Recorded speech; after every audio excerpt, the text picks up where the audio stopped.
brought to you by the EveryDollar app. Start budgeting for free today.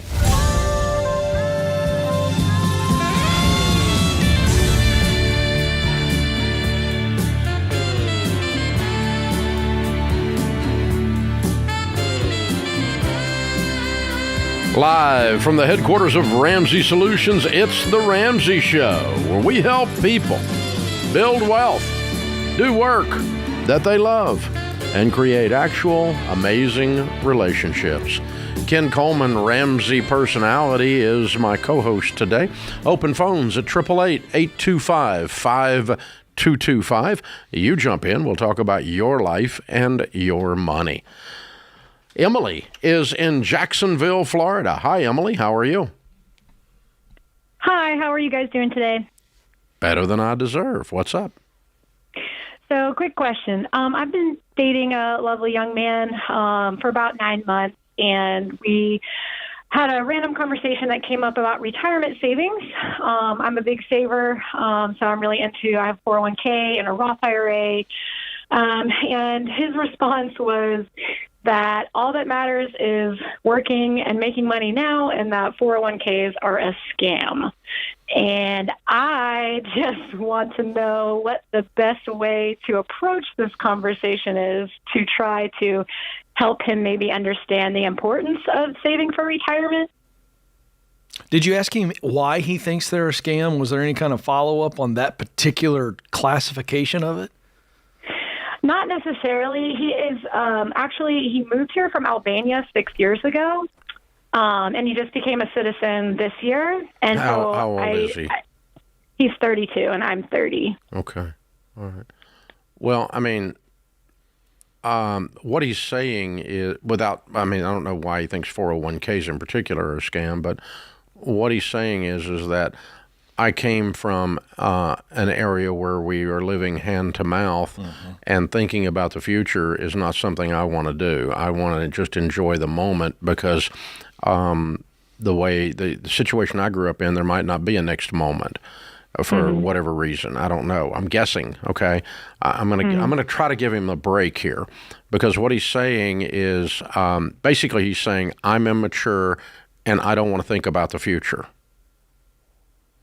Right. And we can give him a lot of grace as to why he might be in that based on, I don't know what the situation was in his area of Albania. I'm not privy to that. But I can guess that maybe the instability politically or whatever, safety-wise or whatever, in the area he was in, has influenced this viewpoint. Agreed? Agreed. But it is a broken and stupid and immature viewpoint, regardless of how he got there. Regardless of how he got there, okay? And so that's a problem for you, because you get to live with someone who's going to do no planning for the future, which guarantees your future sucks. Right. That's a problem. So that has to be solved relationally going forward. So we have to solve for this and walk him out of that or walk away from him. Yeah, I'm going to recommend, Emily, I'm going back to the days when I taught all three of my kids to ride a bike. And if, in fact, he is truly scared of this product, 401k, because he doesn't understand it, maybe there was corruption, all the things that Dave pointed out. If, in fact, he's truly afraid of it, and that's why he calls it a scam, then, in fact, now you can deal with fear, because he doesn't understand it. So it's like teaching someone to ride a bike. They're scared to death to ride a bike, so what do? You put training wheels on first, right? And then you move from training wheels to I would hold the back of the seat and I would run with them for a bit. The point is, this is going to be a gradual teaching process for you, I think, if in fact he's scared. Before we talk about this relationship being permanent. That's right. Right. Okay. Now, and so, I'll give you another example that runs parallel. Okay. If you come from a Latin American country where the banking system is full of fraud and is unstable and doesn't have an FDIC underpinning, and people lose their money when the bank goes broke, like they did in the Wild Wild West in America. If you come from one of those Latin American countries and you come here, it's not unusual at all for that people from that type of a culture to have a deep distrust of banks. And yet the Right. banking system in America, even though I hate banks, but I mean, it's not, your money's not unsafe in a bank in America. That's an absurd idea. But it's Right. based on where they come from, not based on reality. Now, if you're going to marry someone who says, I'm going to stack $200,000 under our mattress in cash because I refuse to accept the fact that American banks are safe based on the country I grew up in, they're not safe, then that's not marriage material. You're Right. marrying someone that has not adapted well to the new culture that they live in. And you're going to have problems as a result, and shortages and issues. And so, you've got to they have to make the transformation. If that's what it is. If it's simple immaturity, I'm 14 years old and I'm going to live for Friday. Thank God it's Friday. Party for the weekend. And I meet 57-year-old Americans who do that. Okay? They have where there is no vision, the people perish. And they end up retiring and trying to live on Social Security and griping and whining because all the opportunity's gone in America because they drank theirs on Friday night because they were so freaking childish. Now, I meet those that are Americans that are 57 years old. You don't want to be married to that guy, 25 years from now. Agreed? Agreed. Yes, sir. So I think you got to work. I think you're wise to bring the question up, and you got to work through this with him, or I'm going to be your old ugly Uncle Dave and say, I love you. Don't marry this guy. He ain't worth it. Yes, I appreciate all the advice. Thank you so much. That's a really cool question. It really is. I would take him to your SmartVestor Pro if you have one. If you don't need to get one, but I would literally take him in there and I'd honor all of his questions. If in fact, and Dave and I don't know, but if in fact he's scared, I think the best way to help someone who's scared is to honor their fear. Well, there's two types of fear. What are you afraid of? False evidence appearing real. That's right. Which is, I fell on my bicycle the last time you let go of the seat, right, and I skinned my knee. So the next time you let go, I'm going to die. That's right. That's false evidence appearing real.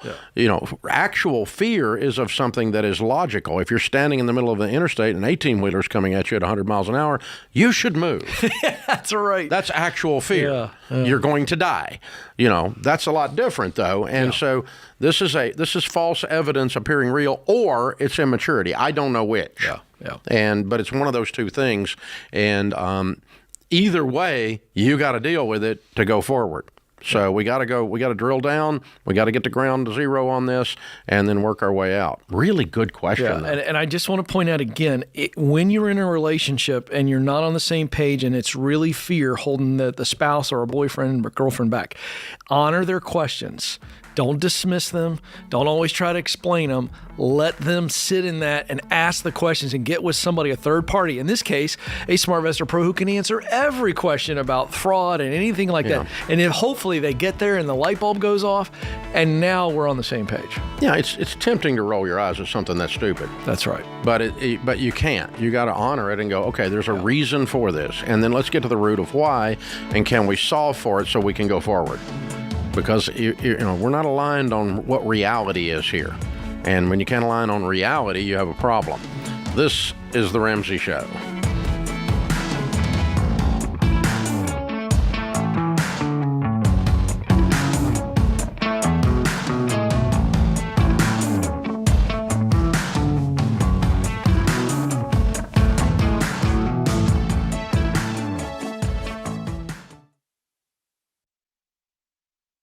Hey guys, I'm super excited to announce that two of the GOATs of sticking to a budget have finally teamed up. That's right, Ramsey and Aldi are partnering together because, well, groceries cost a lot of money. And besides that, most stores are designed to trap you in a maze, a sad, expensive maze. But Aldi is different. Aldi gives you simpler, better food choices that save you money and get you in and out so you can focus on what really matters. From affordable, high-quality must-haves to grass-fed meat, organic produce, and yes, even name brands, Aldi has what you need at prices that won't steal your joy. So stop paying more and start shopping smarter at Aldi. Find a store near you today at aldi.us. That's ALDI.us.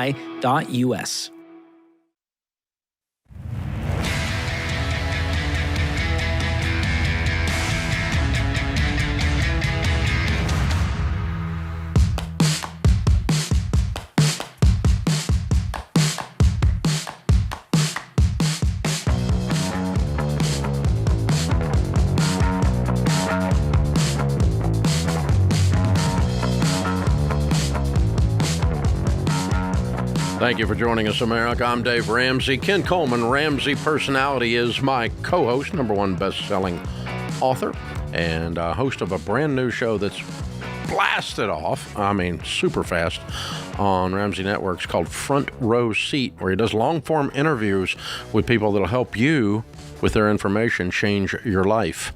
A very interesting interviews. You won't want to miss these, I promise you. Front Row Seat on the Ramsey Networks. All right, Jacob is in Dallas. Hi, Jacob. How are you? I'm doing good. Thank you for taking my call. Sure. What's up? Yes, so I'm going through your baby step program currently. I'm past baby step 1. I have about $3,000 in savings. I'm on baby step 2, paying off debt to be debt free. Currently have about $10,000 in debt. But my question is after I pay off all my debt, and I'm looking at baby step 3 to save 3 to 6 months of emergency fund, but I ultimately want to be able to buy a house. And with our current financial situation, to me, I just don't see a way of being able to get there, even following the baby steps. How much debt have you paid off so far?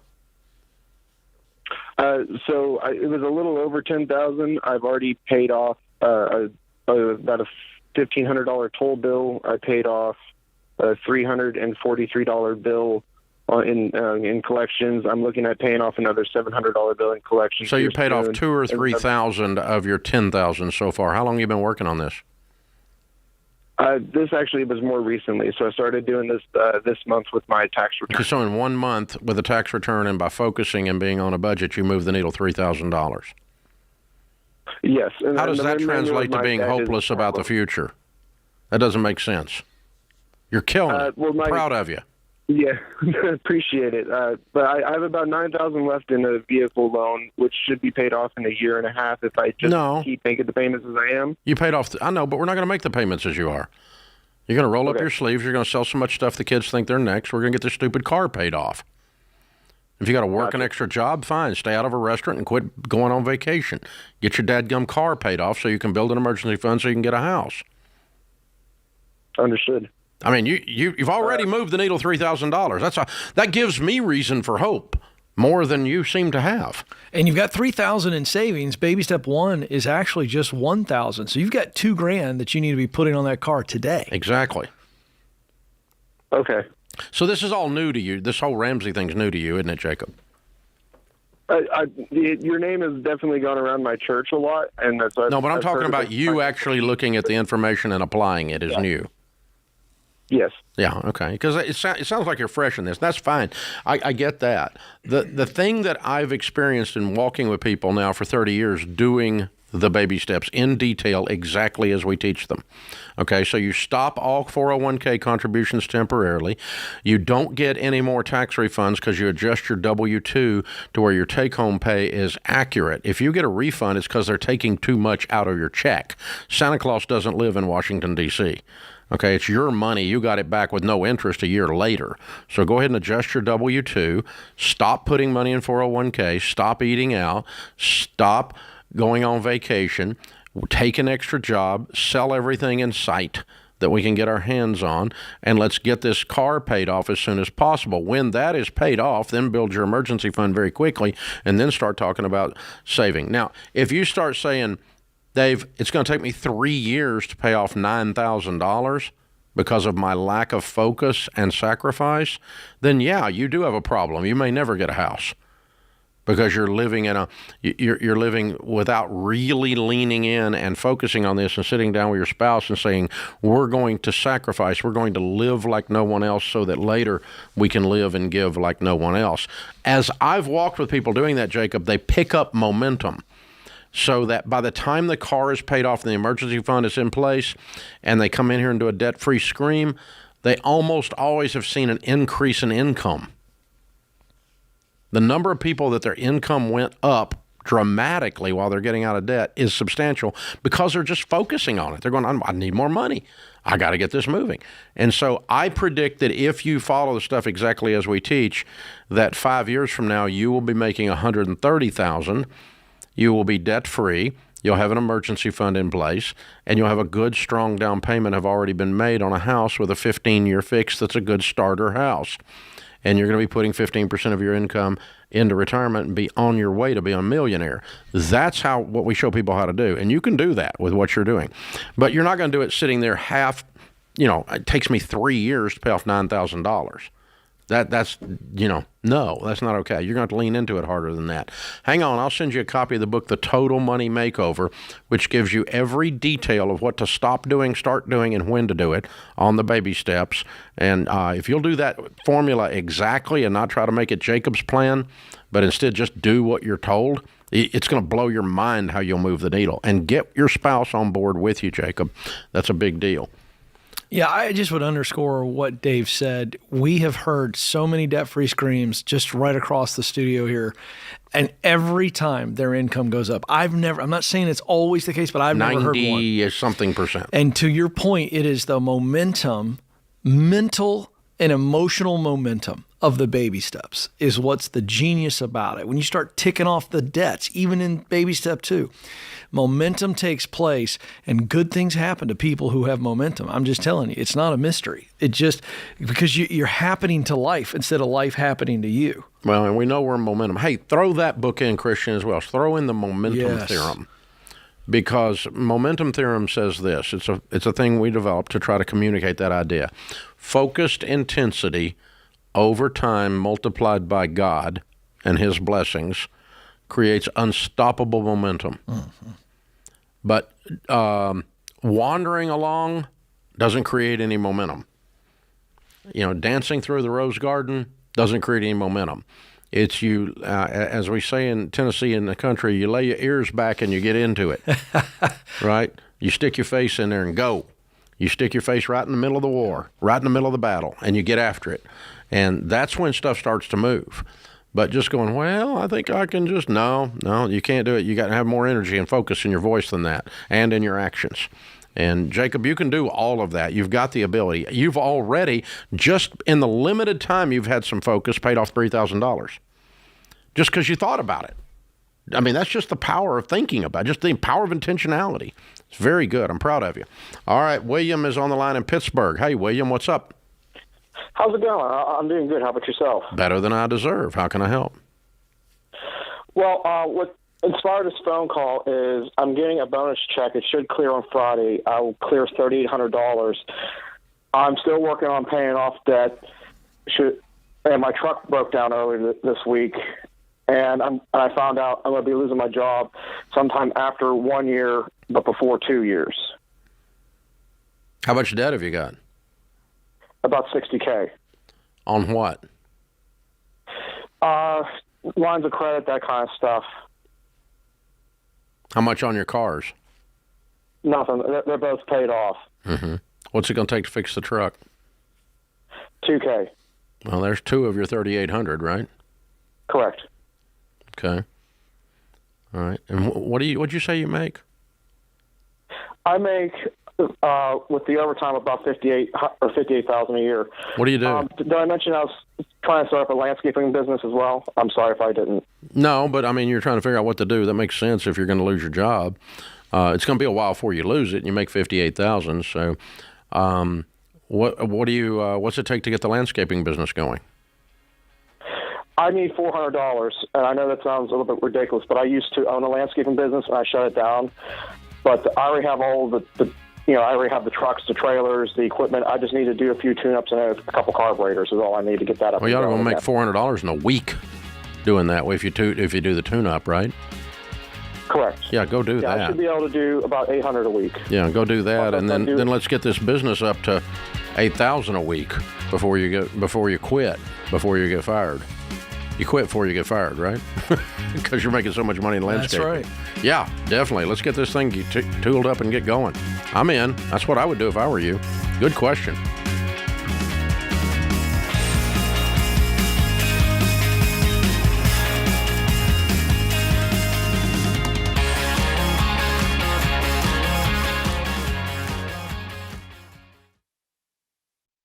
What does the future hold for business? Ask 9 experts and you'll get 10 different answers. Economic growth or a recession. Business taxes will go up or down. AI will help us work, or it will replace us all. But there's no such thing as a crystal ball. That's why more than 40,000 businesses have future-proofed themselves with NetSuite by Oracle, the #1 cloud enterprise resource planning system. Ramsey Solutions uses NetSuite, and you should too. Whether your company's earning millions or even hundreds of millions, NetSuite helps you respond to immediate challenges and seize your biggest opportunities.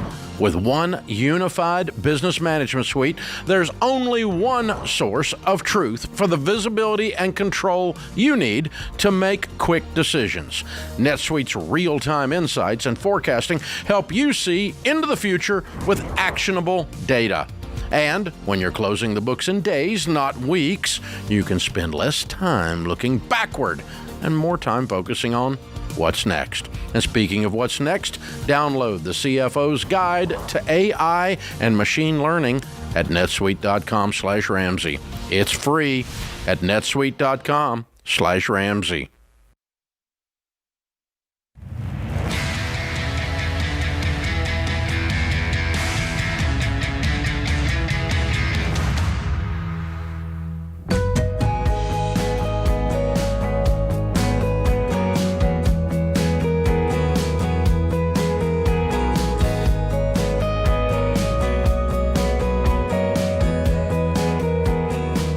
I was just talking about Ken Coleman's front row seat a minute ago. One of the guests recently was Sahil Bloom, and Sahil has a brand new New York Times best-selling book out, The 5 Types of Wealth. And we asked him to stop by while he was hanging out with the Ramsey team here and be a part of our show today here live on the air. Welcome, Sahil. Thank you so much for having me. Congratulations on all your success, man. Well done. Things blowing up. I appreciate it. I appreciate it. It's fun to see the impact in the world, you know. Yeah, writing a book's a pain in the butt, but the results of it and how long it sticks around, it makes it worth doing. Yeah, something permanent about a book versus anything else that you do, social media, writing, etc. It just does feel different. Something very analog in a digital world, for sure. Very cool stuff. All right, 5 types of wealth. I got to hear, what are they? So the 5 types of wealth that I talk about in the book: time wealth, all about freedom. Social wealth, it's about your relationships. Mental wealth is about purpose and growth. Physical wealth is about your health. And then financial wealth is about money, what we all know and love. Okay. And I'm going to guess and say you figured out that if those aren't all working, that none of them work. Yeah, the whole idea... As well, anyway. Exactly. The whole idea is that our default scoreboard, the way we have traditionally measured our lives, has been incomplete. And that has been entirely based around money. And that is part of building a wealthy, a fulfilling life, but it's not the only part. And for a lot of people, the chase and the obsessive quest to do the one thing comes at the expense of everything else. You get the Pyrrhic victory. You win the battle, but you lose the much bigger picture war. And so focusing on a more comprehensive scoreboard, a way to measure your life across all of these areas, that's how you go and build the comprehensively wealthy life that we all really want. You know, that's we often get a question about work-life balance in the middle of getting out of debt. You know, you're going scorched to earth while you're getting out of debt, following our process. And as if there's no way to have high-quality relationships or even a social life while you work hard. There's some people have this idea that's on a spectrum, and there's an automatic trade-off. If I get a bigger piece of that, there's a smaller piece of that. It's not always that way, is it? No, I totally agree with you. The whole idea of even saying work-life balance fundamentally places the two things in tension, and that tension is made up. The reality is that the two can actually be part of a harmony, right? I mean, your family is on the mission with you that you are on when it comes to your work, and they should feel that way because it's part of building a life together that you're on that journey. Your wife did the cover of the book. My wife did the cover of the book. Exactly right. We're all on this mission together. I do think that the mindset of on-off switches in life is one of the most dangerous mindsets we all have. We say, oh, I'm going to be focusing on making money, so too bad health, too bad, family, friends, all those things get shut off. The reality is that you can just have them on dimmer switches. Just because you're prioritizing making money and getting out of the paycheck to paycheck cycle doesn't mean you shut off these other areas. Anything above zero compounds in all of these areas of life just as much as it does with your financial future. We were talking about this when you were on Front Row Seat, but I want to bring this up because I think there's clear data now. We can look at CEOs. We see a correlation between healthy people and actually financially wealthy as well. It's pretty interesting how that correlates. And I think a lot of people overlook their physical health, right? Because they go, hey, I'm doing well here. What have you seen on that, and how do you correlate those in the book? Over and over again, we find that physical wealth, your health and vitality, is a catalyst for every single other area of your life. Yep. When you take care of yourself, fundamentally what you're doing is taking back agency over your life. You believe that you have the ability to take an action, do something for your physical health, and create a desired outcome. That belief that you have instilled in yourself through the physical pursuits applies to everything else that you do. You now believe that you can take an action at work and create a desired outcome, that you can take an action financially, create a desired outcome, that you can do that in your relationships. All of that is about reassuming agency. I can reassume the hero in the story's role. I can take control of this. I can control the controllables. The number of times we've, over the 35 years doing this, that someone says, oh, while I was getting out of debt, my marriage vastly improved and I lost 40 pounds. Not from not eating, but from physically taking care of myself. And so it turns out discipline begets discipline is one saying that fits right with that. Yeah, absolutely. And you become a different person by taking these actions. So as a result, you are doing one thing, but it has those ripple effects into every other area of your life. We were talking earlier, Sahil, I want you to share this because we agree on this. This book has really taken off. It's hit a nerve. And the title itself is somewhat provocative without trying to be, The 5 Types of Wealth. But in America today, we're beginning to see kind of a negative groundswell that's anti-successful people. Why do you think that's happening? I think that for a lot of people out there, success has become something that they don't feel they have access to.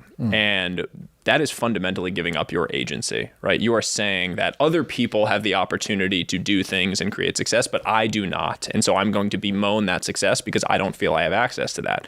If you change one thing about your life, you create that one tiny piece of momentum, reassume that agency, you will no longer believe that. You will recognize that you have the capacity to take an action and change your life. I would add to that as a couple, particularly a young couple, we see them, once they lock arms and fix their eyes on the same goal, and then they go slay that dragon together, they start to realize we as a couple can take agency over all these different areas of our life. And it just builds confidence.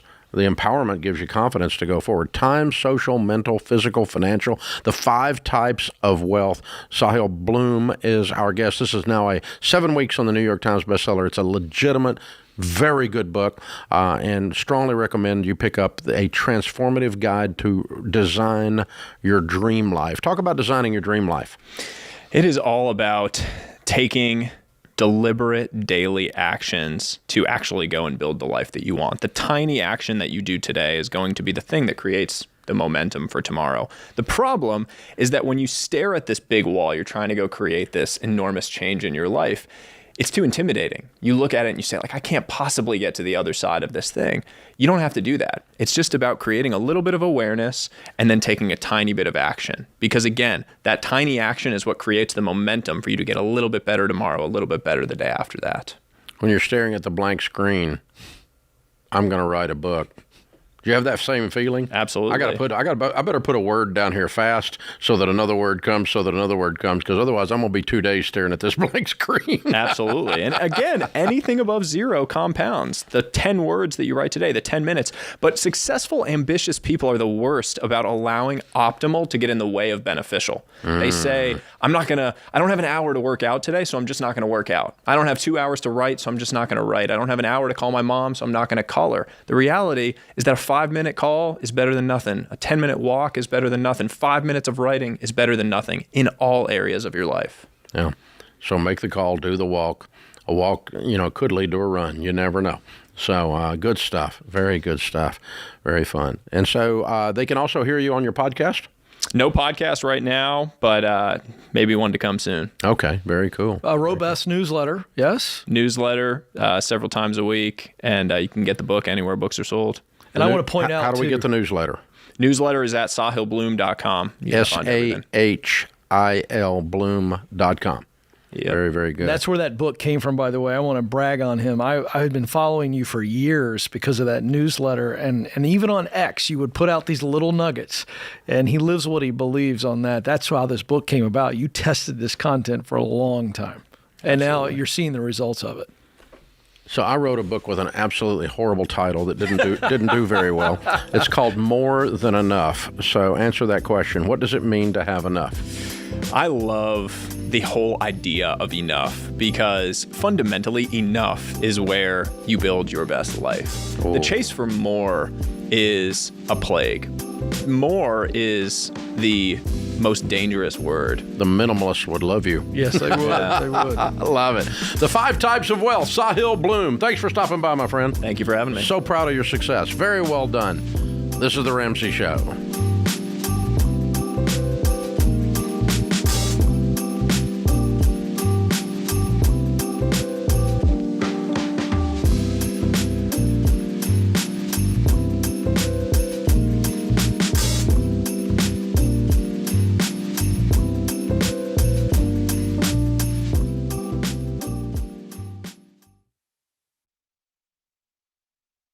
When you go through a job loss or job change and lose your employer-sponsored health insurance, there's no better time to try Christian Healthcare Ministries. That's right, there's another option besides COBRA to take care of your family during that time. Because if you didn't know, the cost of COBRA has gone up a lot in the past few years. And CHM is an affordable, biblically based alternative to health insurance. So do your own research. The CHM is a great option that's potentially a third of the price of COBRA. It's a health cost-sharing ministry that's helped hundreds of thousands of families like yours take care of over $11 billion in medical bills since 1981. And the support you get from CHM goes beyond helping you pay for medical bills. Members become part of a family that prays for them when they have a medical event. Try getting that with COBRA. So if you're going through a job loss, life change, or just want to explore other options to save on healthcare, CHM might be perfect for you. CHM programs start as low as $98 a month. So find out more at chministries.org/budget. That's chministries.org/budget.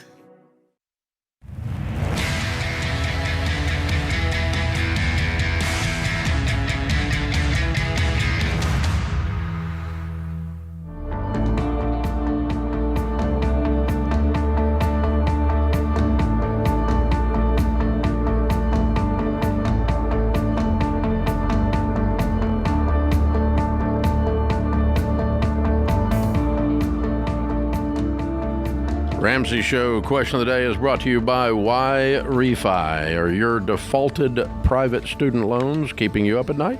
Why Refi can help you lower your payments and your interest rate. Visit whyrefi.com/Ramsey and start resting easier. That's the letter Y, REFY.com/Ramsey.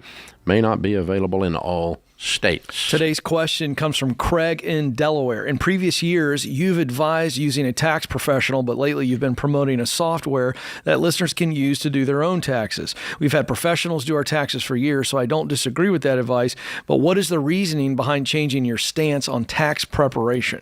Data. We did a better job than flying by the seat of our pants analyzing who was coming to the website.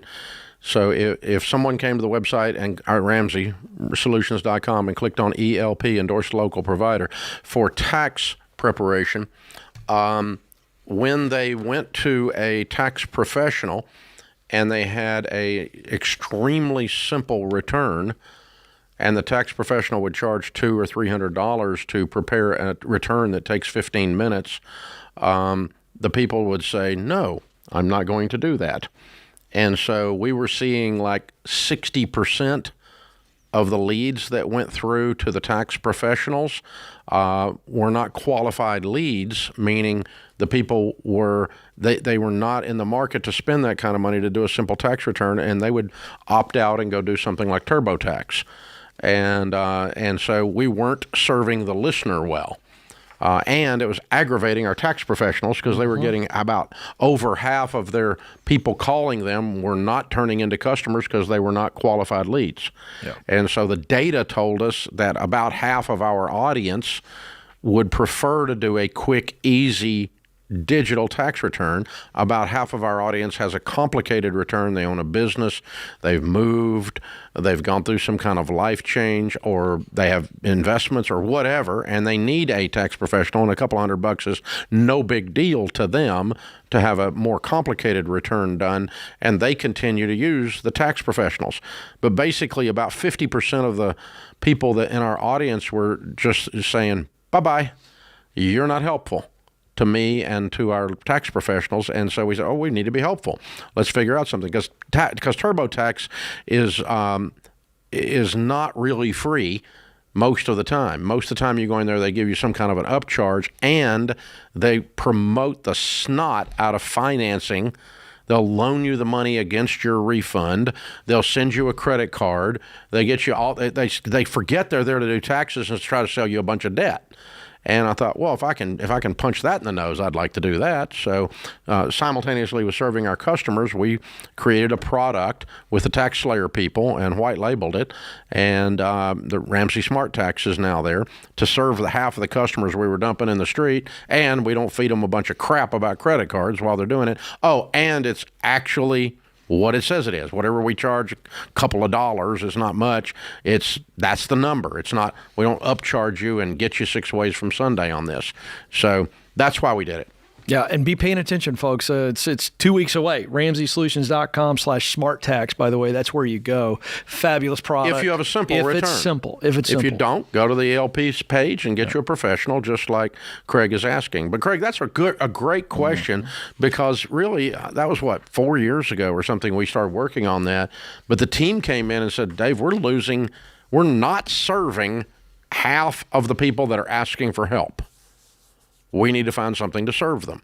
And prior to that, I was just like, everybody needs a tax professional. But I've always had some kind of weird return my whole life because I've been self-employed or straight commission or some kind of a thing going on I've had real estate, all this other stuff. So I've always needed so I couldn't imagine just, blip, blip, blip with a piece of software and being done. It doesn't occur to me. But it turns out half of our audience has a very simple return. If you don't have a simple return, don't use Ramsey Smart Tax. Get a professional. But if you have a simple return, don't pay somebody $300 to do something you can do in a few minutes with a simple piece of software for like $30 or something. That's a much better deal for you, and it's a lot faster, and it's very accurate.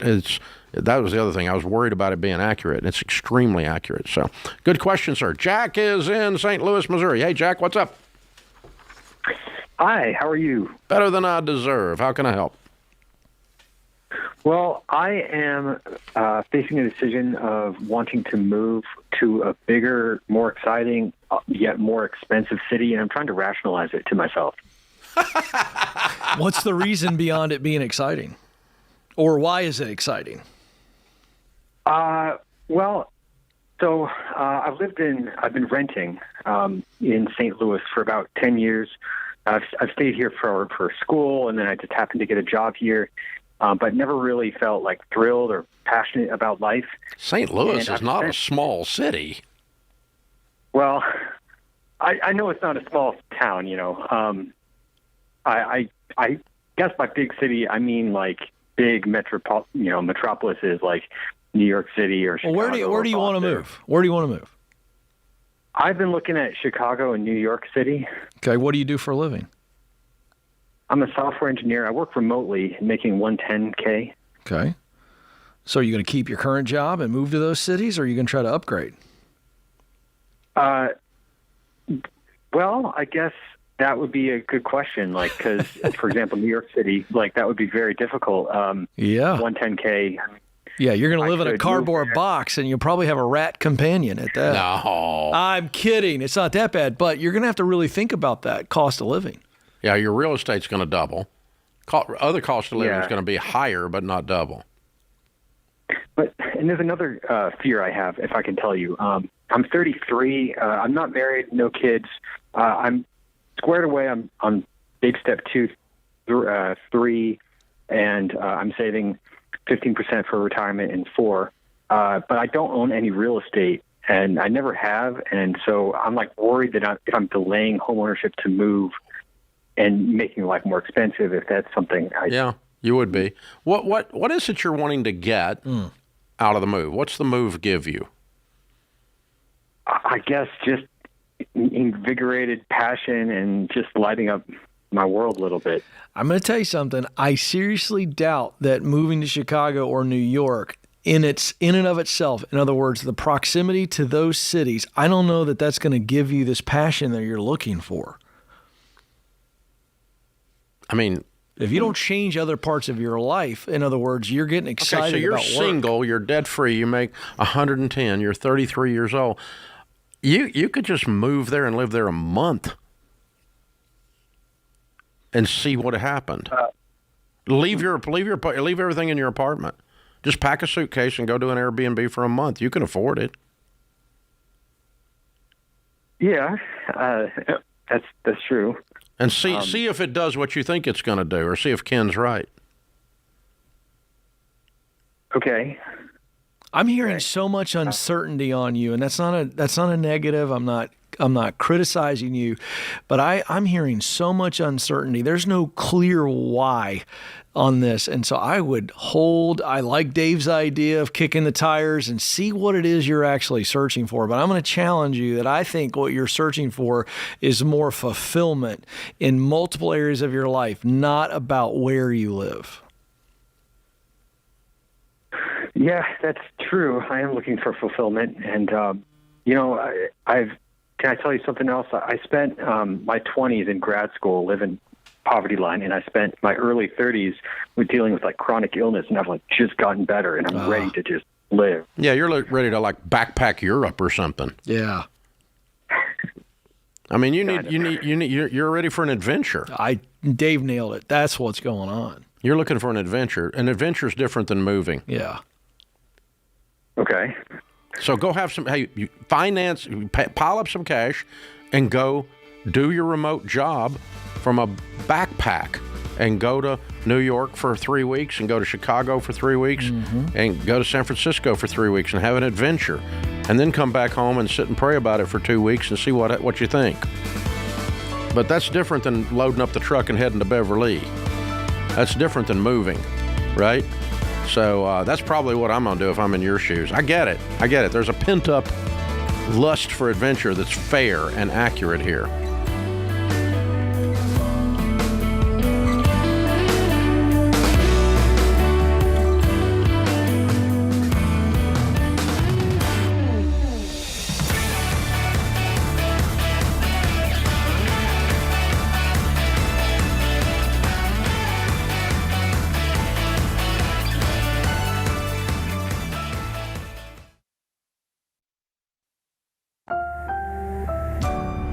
Brought to you by the EveryDollar app. Start budgeting for free today.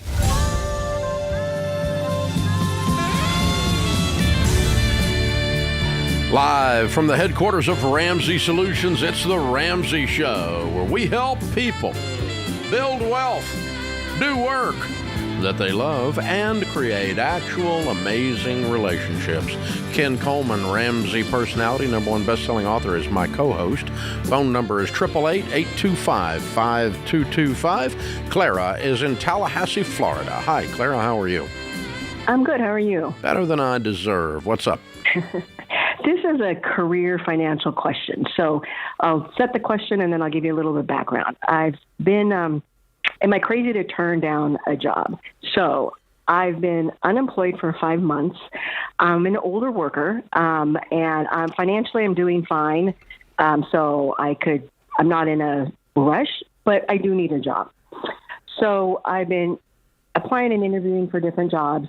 This is the first job that I've been offered. And great people. It is a ministry organization, so good stuff. Yet, as I'm going through the process, There are just questions that I have, not ethical questions, but just process questions. And I want to turn it down, but I feel, should I turn it down because it's the only job I've been offered in 5 months? It would require a move across the country, which is big and expensive, and I've done that before, and it's not easy. So I guess going back to the beginning of this, the career financial question is great place, great people. What is the process concern? I don't understand. It just everything seems like an emergency to them. So lots of last minute changes, and I've worked in an industry where emergency industry, so there's always going to be changes, and that's not what I'm implying. But it just seems like everything is last minute. And I'm not so sure I want to be in that type of environment. When you say you're fine financially, yet you need to work, can you be very specific with us on that from a number standpoint? Because it is going to affect my answer here. Awesome. Okay. I have savings that will keep me for about 2 years. I get a small pension from a previous job, so I can afford to not work for a while, but I want to work. I'm not ready to retire. So that's my marketing. Okay. So are you going to be in a leadership role with this next place? No, it would be a step or two down. So so you can't help them from that position necessarily clean up their their lack of planning, which is creating emergencies, I think you're saying. There you go. Unnecessary emergencies. This has got red flags all over it for me, Clara. And the reason I wanted to know the money situation is because that determines our response here. Mm-hmm. You would not take this job if you were currently employed. You wouldn't even consider it. Right.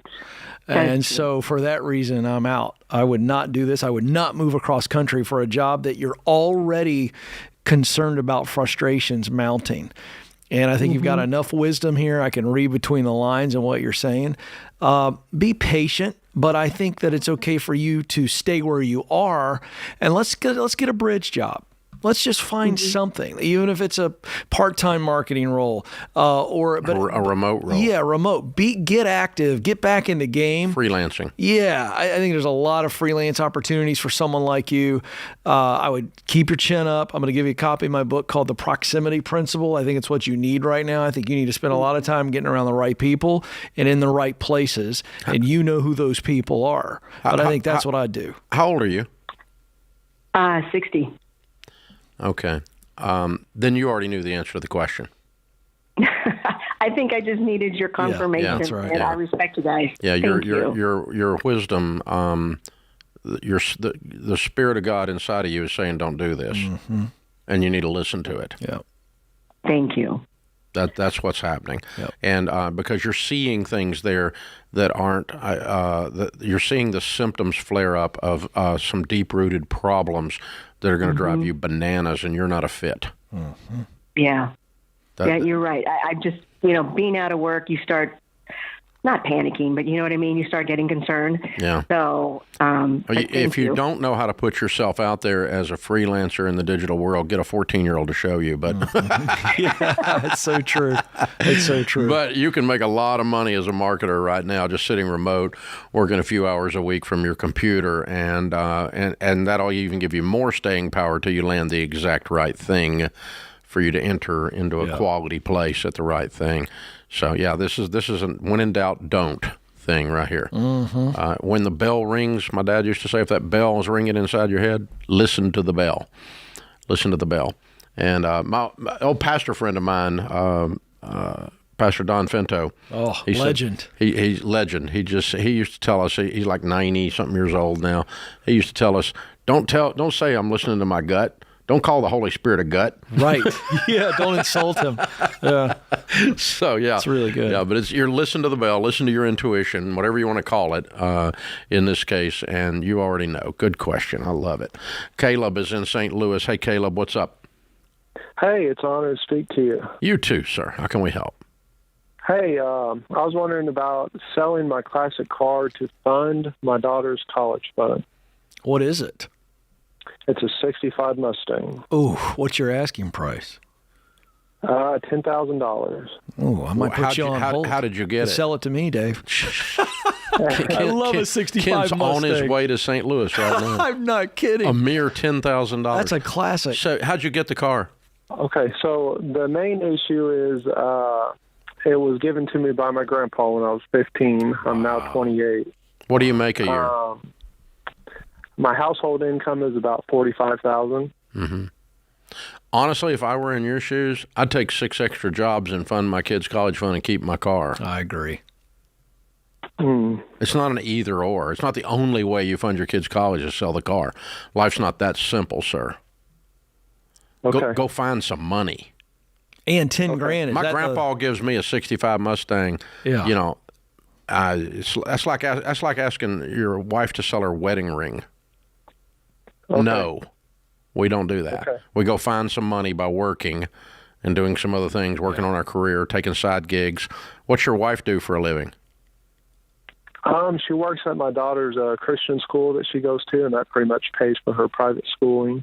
We're currently in baby step 7, excluding college fund. The house is paid for? Didn't follow. Yes, sir. And you're how old? 28 years old. You haven't paid for a house? No, you definitely don't sell this sir. car. Yeah, not at all. How is the 10K? Even if Ken wants it, don't sell it. Well, yeah, we got to tell you. I was going to be your Huckleberry there. I was going to jump in and help out, but I'd have to run it by Stacy first. But in all honesty, why is the 10K the number? Is that all you've got left in the 529 that you need to fund, or it's a baby? That's what I'm saying. You're not 10 grand off. It's an odd number. Go get you some money. Okay. Keep the car, man. This is from two guys who have classic cars. That's okay, but I would tell you to sell it, but this is a priceless, a thing you can't get back. I have a 1960 Corvette that I bought from a guy. That's different than your grandpa gave it to you. I agree. If I get in trouble, the Corvette's gone, okay? But that's different than grandpa gave it to you.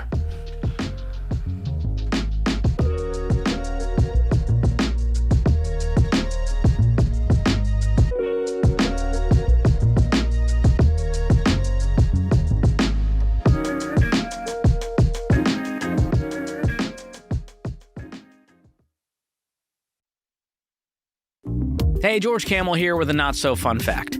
Every American Social Security number, including our children's, has been hacked and is now on the dark web. And this is not a scare tactic, this isn't fear-mongering, it's a reality that could turn into a nightmare for a lot of people. And believe me, I've been a victim of identity theft, and I would prefer it never happen again. Because once the bad guys have your social, it's the lifeblood for all of their activity. Think of all the places you use your social. Your banking, your employer, government offices, utilities, cell phone companies, everywhere. And once they've got it, thieves can open new accounts, drain existing ones, steal payroll, and wreak havoc all in your name. Not cool. And to be real, it's not a matter of if, but when. So you've got to protect yourself with Zander's ID theft protection. Zander has all the cyber tools to help, including home title monitoring, full recovery services if you do become a victim, and stolen funds protection. Not to mention, it's the best value on the market. They've been protecting my family for over a decade, and I trust them to protect yours too. So get enrolled today by calling 800-356-4282 or just visit Zander.com. That's Zander.com.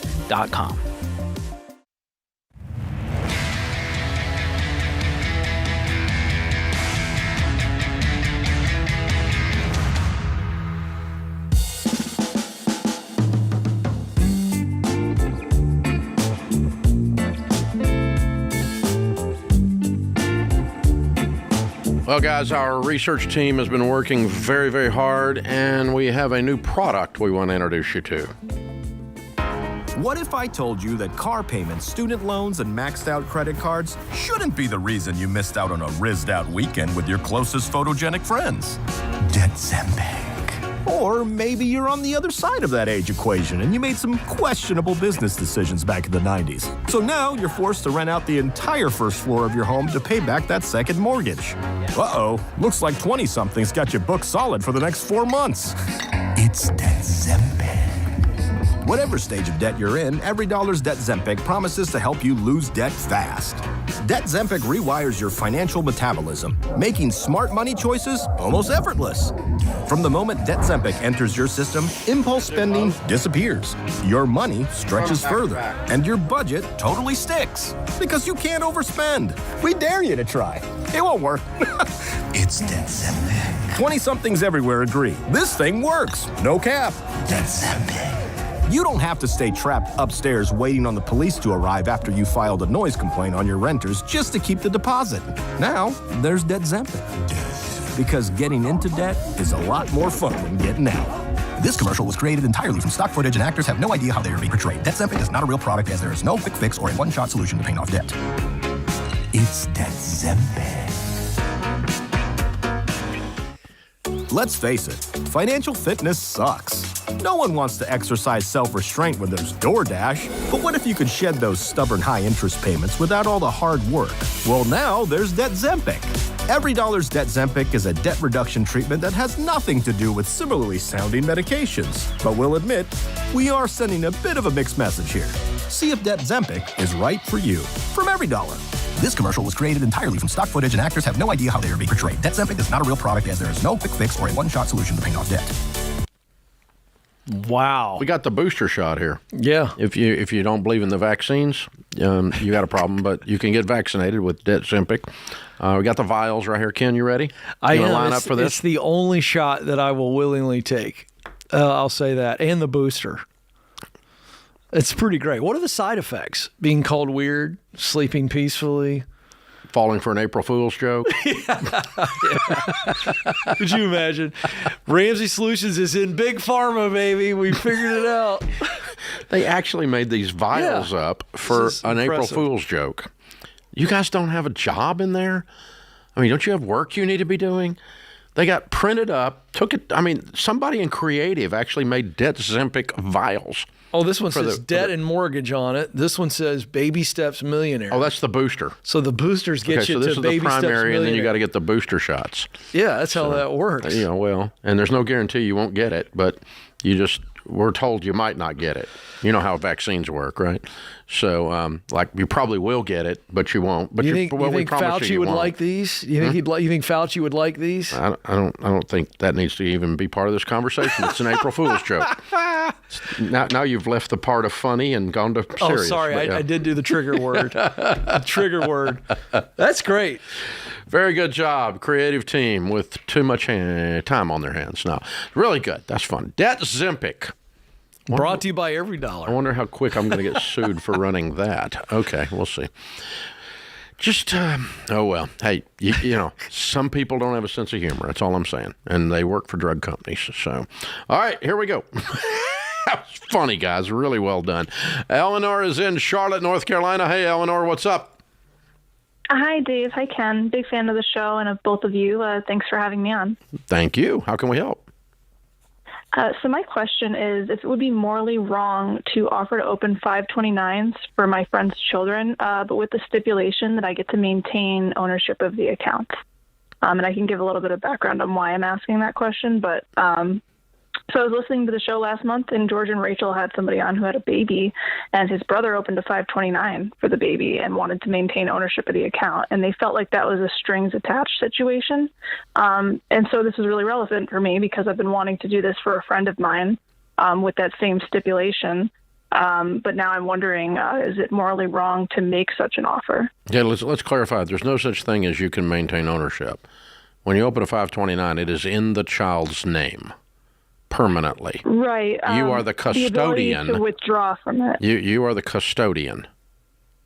Right. Until they're 21.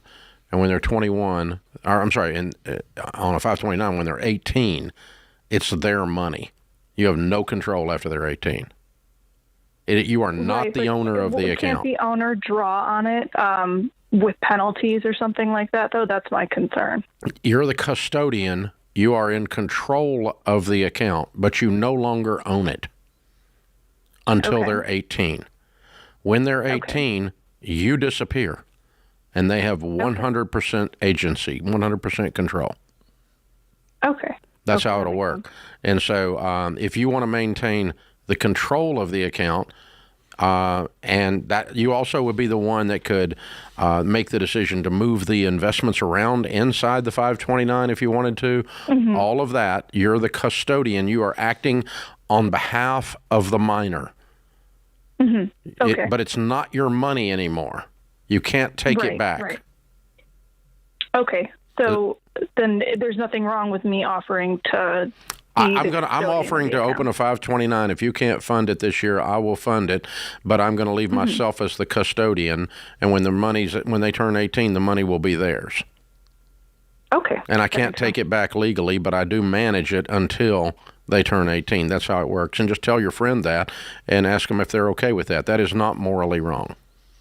Okay, great. Nor is that controlling if your friends are not handling money well. Yeah, that's my concern. Or life well, or whatever. You know, I mean, like if you got let's say you got a niece or a nephew or a friend that one of them's got a problem with substance abuse, right? Then this would be a perfectly natural way to do it, and I would want to maintain control. I'm not going to leave someone that's doing cocaine in charge of a kid's money. Right, exactly. And so or if they're just grossly irresponsible and lazy or whatever, right? Anywhere in there. But, if you want to do that. Now, in a different case would be when each of our grandchildren are born, we have responsible children that are their parents that are very good with money, the Ramsey kids, the next generation, Rachel. Each of the grandchildren, the parents, me and Mimi, fund the first year. That's like a tradition. We want to fund the first year of their 529. And but they're the custodians there because there's no issue of addiction or responsibility or whatever, right?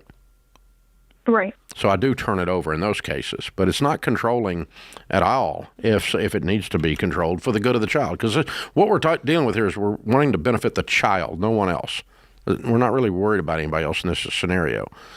You're not going to benefit because you've given the money away. The parents aren't going to benefit because they have no access to it. But you're the custodian. And that's the only way I would do it in that case. Good question. Kay's in Lexington. Hey, Kay, welcome to the Ramsey Show. Hi, Dave. Hi, Ken. Thanks so much for taking my call. Sure. What's up? My husband and I we have a very comfortable life thanks to the programs that you have. But we have one debt that I think I want to pay down, and my husband says that we probably need to keep it just for tax purposes for the deduction. Oh, okay. How much do you pay in interest last year? Oh, gosh, $32,000. Okay. And are you filing a standard deduction or are you filing an itemized return? Well, we are a farm. Are you doing an itemized return? Yes. Yes. Okay. Then that $30,000 is deductible. What's your household income? 190. Okay. And so you are giving the government, or you're giving the bank $30,000. That creates a write-off, which saves you 39% of $30,000. So $12,000. Okay. So you're sending the bank $30,000 to keep from sending the government $12,000. Okay. Your husband's wrong. Okay. Pay the land off. You see what I'm doing? Yes, I do. You do not keep something for a tax write-off because you're trading dollars for quarters. It's a bad trade.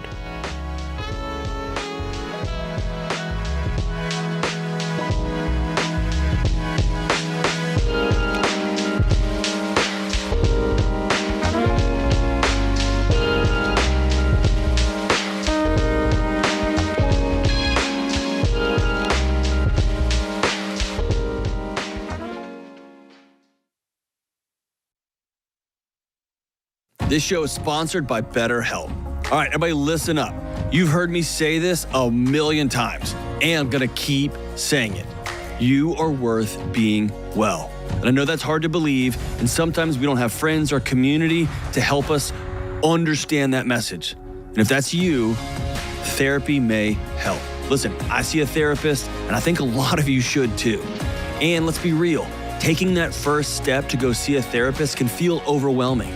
Maybe it's the time, maybe you have some preconceived notions about therapy, or maybe it's the cost. We spend money on gym memberships, organic groceries. Some of you all are essential oil people. Some of us spend too much money on Little League practices and dance practices. You got tracker watches. We spend money all over the place. But when it comes to our mental and emotional well-being, we often hesitate. Your mental and emotional health are just as important as your physical health. And the good news? BetterHelp makes therapy more affordable and convenient than ever. Since it's online, you can talk with your therapist when it works for your schedule. No waiting rooms, no long commutes, and no more 6-month waiting lists. You just fill out a short survey online to get matched with a licensed therapist. And if it's not the right fit, you can switch at any time for no extra cost. Your well-being is worth it. Visit BetterHelp.com/Ramsey Radio to get started. That's BetterHelp, HELP.com/Ramsey Radio.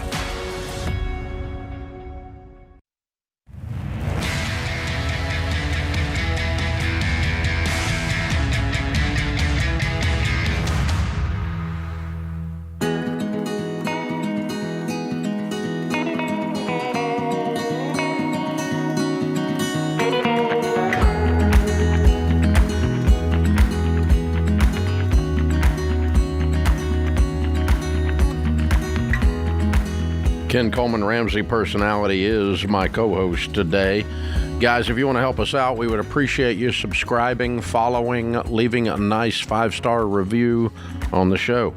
Share the show with a friend. Click the share button. Cut the link out, send it to them by email. I don't care. Let them know the Ramsey Show's out here. We appreciate you doing that. If you're a business owner or you know someone who is, you know running a business is hard. Once you become self-employed, you know what happens. You find out you're working for a jerk. Yeah, when you're self-employed, your boss will drive you into the dirt, man. I mean, they will work you like a rented mule. I'm just saying, they will whoop you. I mean, it's bad, y'all. And this self-employed thing, it's tough. It's hard. But I tell you what, it's worth it when you get it working and when you get it moving. We've been coaching small businesses, 10,000 of them, for about 10 or 15 years now through Entree Leadership. And we put together the Entree Leadership System, the 5 stages of business. This new book, Build a Business You Love, that comes out in 2 weeks from today, it shows you the baby steps of small business, how to walk your way through the 6 drivers of business and the 5 stages of business to get your business to level up and begin to get some sense of control. It is the clear path to winning. You can pre-order right now for $29.99. We'll give you over $350 in free bonus items, including instant access to Entree Leadership Hiring Playbook, the ebook, the enhanced audio book. You can get the book at RamseySolutions.com/store. David is in Houston. Hi, David. Welcome to the Ramsey Show. Thank you. I'm in $80,000 of debt after I graduate, and I heard you're the guy to get me with a game plan to get me out of debt. Wow. What's your degree in? It's in engineering. That's good news. So you're an engineer? Yes. What type of engineering are you going to go into? I'm going to be working in oil and gas. Okay, good. And you've graduated? I'm going to be graduating this semester. Good. Okay. Have you lined up the new job? I have. Very anxious about it. What are you going to make? $120 with a $10K signing bonus. Awesome. What'd you make last year while you were in school? Only internship money, so not much. Yeah. Mm-hmm. Okay. Well done. So guess what we're going to do next year? Live like an intern. Okay. Live like a college student? Yeah. I think I just freed up the majority of your 120 to pay off your 80. That's fair. Including your $10,000 signing bonus you don't get to buy a car with. Okay. You have to clean up the poop before you can buy a car. Okay. Does that make sense? Is that logical to you? That does make sense. Let me give you some great news. Our company, Ramsey Solutions, has worked in this space helping people with money for 35 years. About 5 years ago, our research department did an airtight research project did the largest study of millionaires in North America ever done. One of the things we asked was, and we figured out was, what are the top careers of the person who becomes a millionaire? By the way, 89% of America's millionaires, according to that study, and it's accurate, are first-generation rich, meaning they started with nothing. They did not become a millionaire because of inherited money. They became a millionaire because of hard work and getting out of debt and then saving and investing. You follow me? I do follow you, loud and clear. Top 5 careers with the highest probability to become millionaire. Number 1, engineer. I'll take that. Number 2, accountant. Number 3, teacher. Number 4, business executive. And number 5, lawyer. Medical doctors didn't even make the top 5, and you were number 1. But here's why. One of the things your academic discipline has taught you is that there are systems and processes that must be followed. There's only one way to do it. You don't get to be like creative arts is not part of engineering. You follow me? I do. There's a set of chemistry formulas. There's a set of stress formulas if you're building a bridge. And if you don't build it that way, the freaking thing falls. There's one way to do it. There's one way to do accounting properly. There's no such thing as creative accounting unless you go to jail. Okay? So that kind of stuff. So all of these people in this top 5 are process people. You're a process person. It's what your discipline has trained your brain to do. So I'm going to send you a graduation gift. It's called The Total Money Makeover. It's the book that we did. We're coming up on 12 million of them sold now. And that many people have gotten out of debt. That's why somebody told you to call me. Okay? Okay, perfect. So that sounds wonderful. Thank you. Yeah, you follow that system exactly like it was a chemistry formula, like it was an engineering formula, a math formula. You follow the process. Be a process guy, follow it, and get yourself out of debt super fast. And then you got the rest of your life to live with a fabulous income and building wealth and building the ability to be generous and help others, okay? Okay, that makes sense. David, I'm going to warn you. You agree with everything Dave said, rightfully. But you're going to go out and tell people that don't know what we teach or have no idea who we are or why we are the way we are, and they're going to try to talk you out of this because you got a good income. They're going to tell you to live a little and enjoy it. I'm telling you, you've got to have that engineer brain fully engaged right now and treat this as a problem that you can solve and you know how to solve it. On the other side of this, you are going to stack wealth really, really quickly, and you're going to have no stress in your life when it comes to finances. So please remember that when somebody tries to talk you out of it, because they will. Number one mistake people make when they graduate college and get the big job, they go buy a new car. Yeah. What are you driving right now? I drive an old Honda, but I already have it paid off. So how old?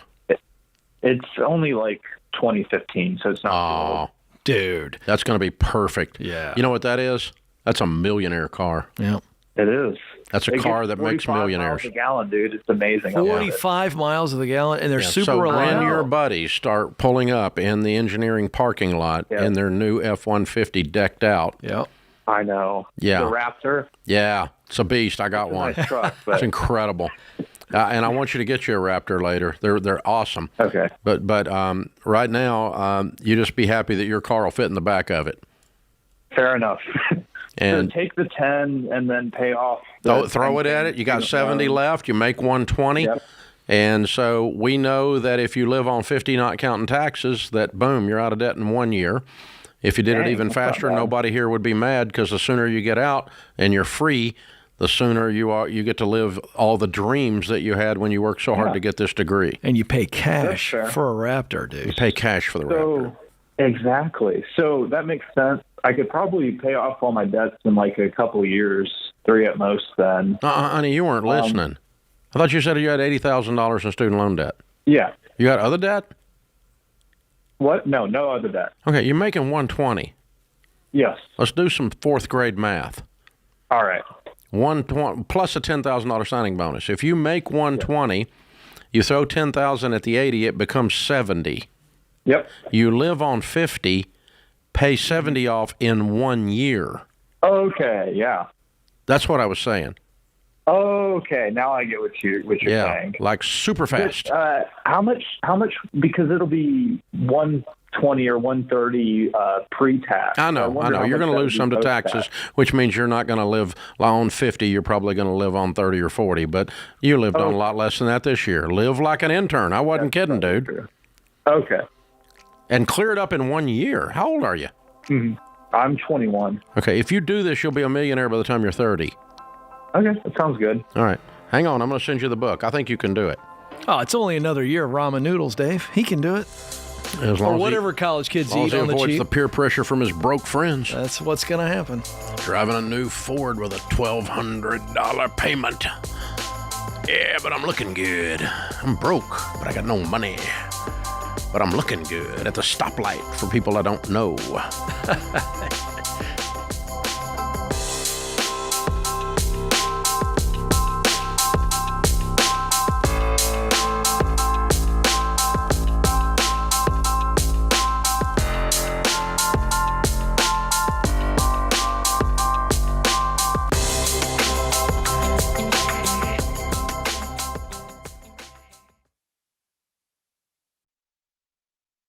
Hey guys, I'm Jade Warshaw, and I want to talk to you for a second about student loan refinancing.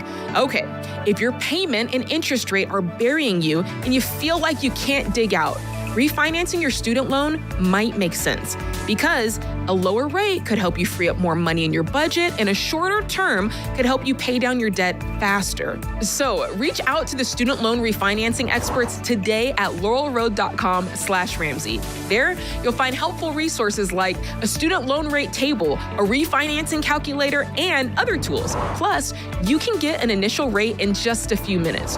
Laurel Road offers low, competitive rates starting under 5%.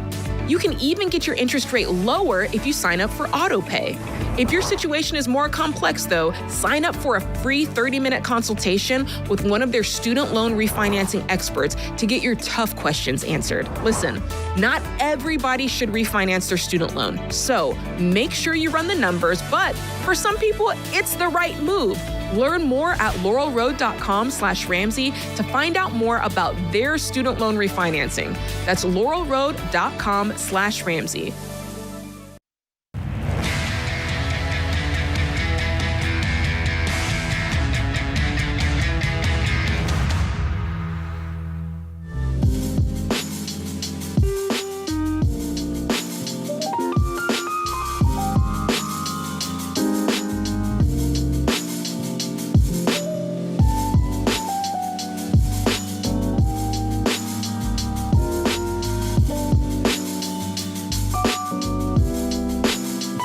Ken Coleman, Ramsey Personality, is my co-host.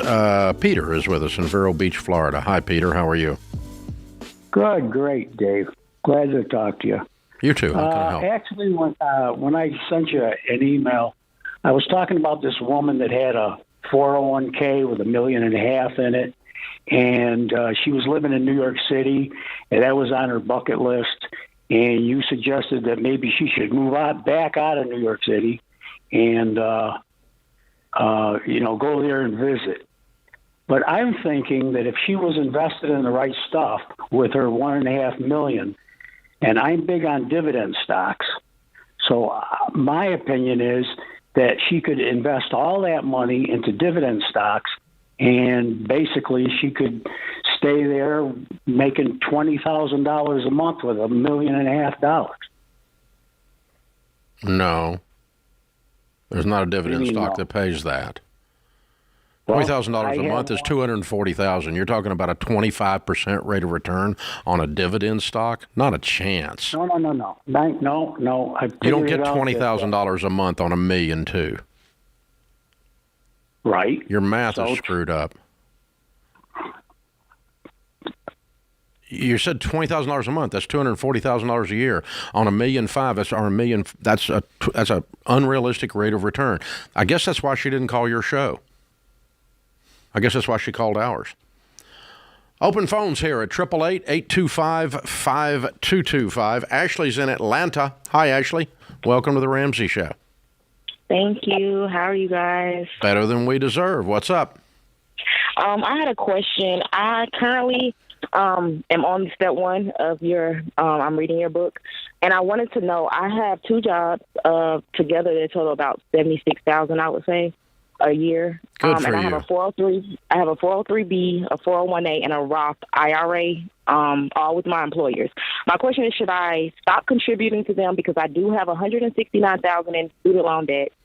I have about $300 in credit card debt, and then I owe my mom and my father together about $1,800. So I wanted to know if I need to take care of that first and then start back contributing after. Yes, ma'am. That's what we teach. We've taught folks for several decades that baby step one is you should have $1,000 saved as a starter miniature emergency fund. Do you have any more money than that saved? I have $1,400, and then I have saved, because I don't have a car, so I put $1,500 aside for a vehicle. When are you buying the car? I haven't decided because I try to be smarter than I was. I let them take my vehicle because it was a mess. So now I'm going into it, but I don't want to go into it stupidly. So I'm trying to be smarter this time. That would be pay cash for a car. Yes. No debt. Okay, no debt, yeah. So no more debt. That hadn't worked well for you, girl. It has not. Okay, so we're going to go no debt. So you have $1,500 saved towards a car. Do you have any other money saved? Other than, and then the emergency fund of $1,400. That's it. Okay, so you have $1,400 and $1,500 for a car. So you have, if we threw it all together, you could get a $3,000 car. Okay. Go do that. That's a good idea, because you can make more money if you got a car, right? Correct. Okay, let's get some wheels under you. Then your first goal is to save $1,000 back in your emergency fund. Your second goal is list all your debts, smallest to largest, and pay them off in that order. Stop all investing while you're doing that, temporarily. But I want you to zoom now. I want you to kick your income up because you got wheels. I want you to be on beans and rice and beans, and total focus on each of these steps as you're going through it. So we're going to knock out the credit card and your parents within just a few months. Agreed? Yes, I do have 4 children, so I do kind of budget them into my. Well, I don't that's really do anything budgeting. extra. Food is in the budget. I'm talking about finding money out of the budget while you eat, keep lights on and the rent paid, and that's about all we do, and work. And we throw money at these student loans and get rid of them as fast as we can. What's your degree in? So I have an undergrad in community health and a master's in human resources, which I should never have done, but I know that now. Why are you only making $76,000 in Atlanta, Georgia? Then you should be making more than that with those degrees. I agree. Are you qualified to be in HR? Yeah, I'm currently in HR. Both of my employers are in HR. Okay, but it sounds like you're doing entry level HR stuff. Yeah, I feel like that's what I am doing. Yeah, but you got a master's in it. Mm-hmm. Okay.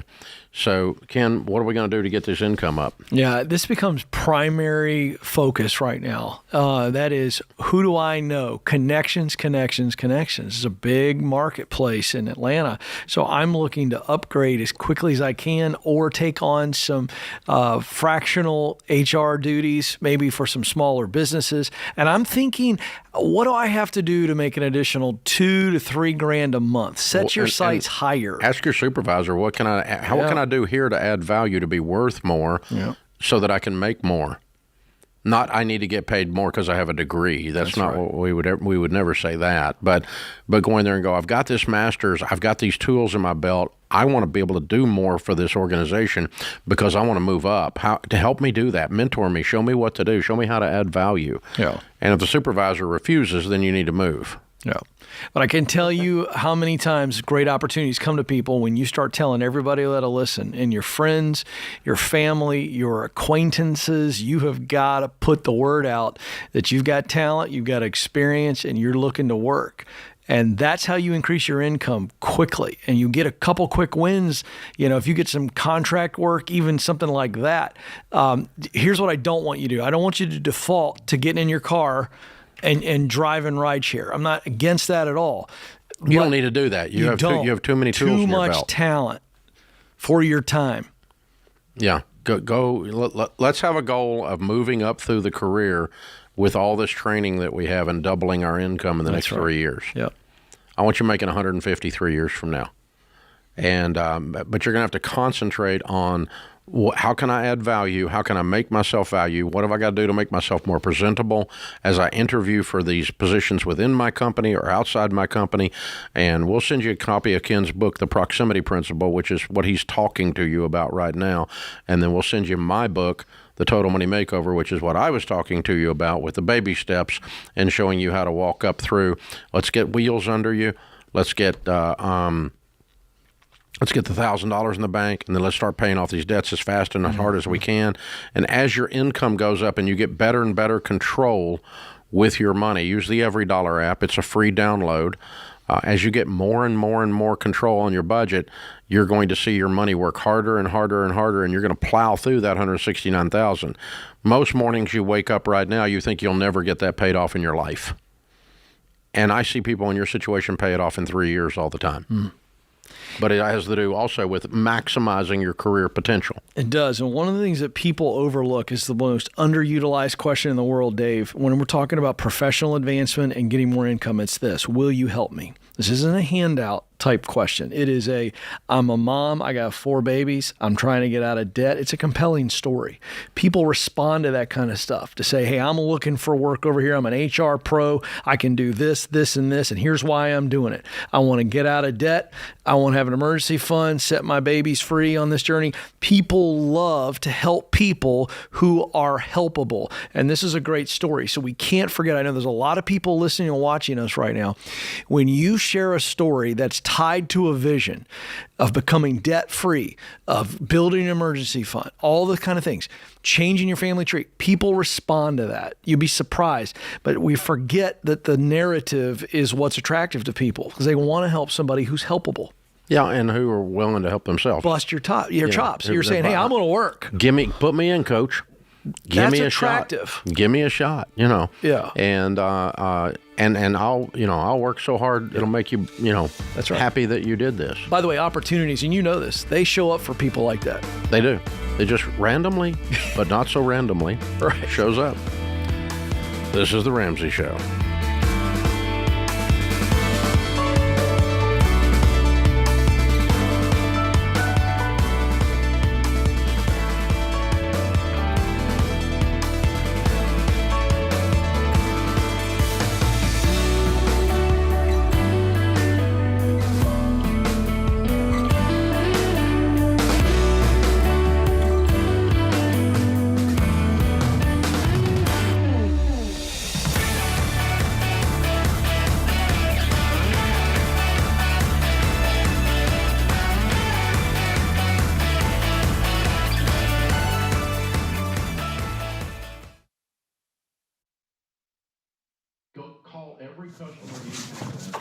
Hey, what are you still doing here?